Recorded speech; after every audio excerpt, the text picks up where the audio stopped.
Saoirse, St Mary's College in Derry. Saoirse, you're a bit of a veteran when it comes to BT Young Scientist competitions. I believe this is your 6th year, is that right? Yeah, the 6th year. And this year's project? It's removing toxic metals from water using biomass waste. And tell us about how the idea for that project came about. That project came about from research on the internet, looking up for a new project as I'd finished my investigation from last year, from the past few years, and just looking for a new project to go in a different, completely different field nearly. So I came up with this one. There has been reports before on like banana peels removing toxic metal from waste, toxic metal from water, and pumpkin in America. So I was thinking in the third world countries they don't necessarily have the access to pumpkins and bananas, but they do have access to alliums, which is like onions and garlic, and they also would. There's around 7.5 tons of coffee grounds dumped every single year. So if they were able to be distributed out to the third world countries, they'd be able to be used to actually remove the toxic metals. Tell us about the conducting the experiments. How did you go about that process?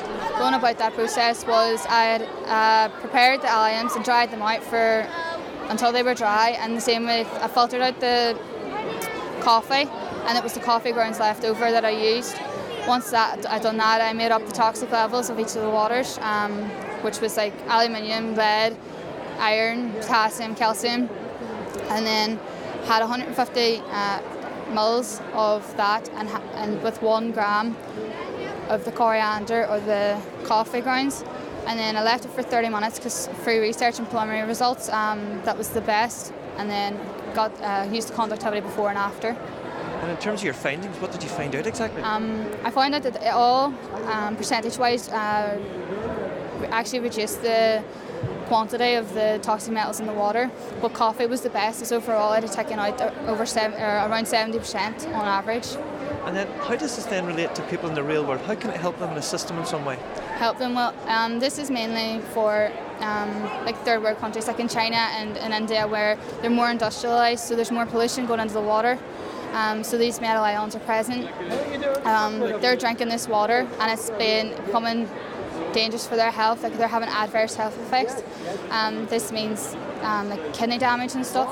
So if they can get a cost-effective way of actually reducing the toxic metals in the water, then that means they're going to have a better life and it's going to be more sustainable for them because they're doing it themselves and they're not using the most expensive way to do it.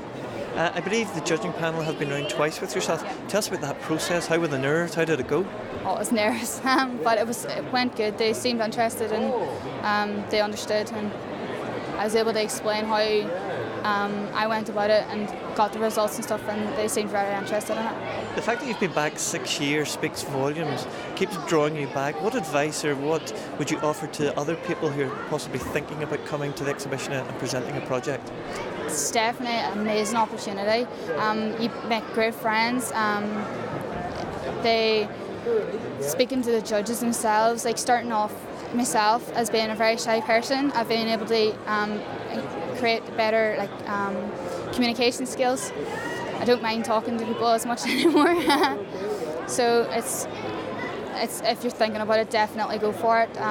You mightn't be necessarily, like my first year I wasn't successful getting down, but then second year I was, and the third year, and it gives you confidence and you feel like you can do science, and you're able to, like children and everything come and ask me about my project and they understand, you're able to explain them in terms that they'll understand.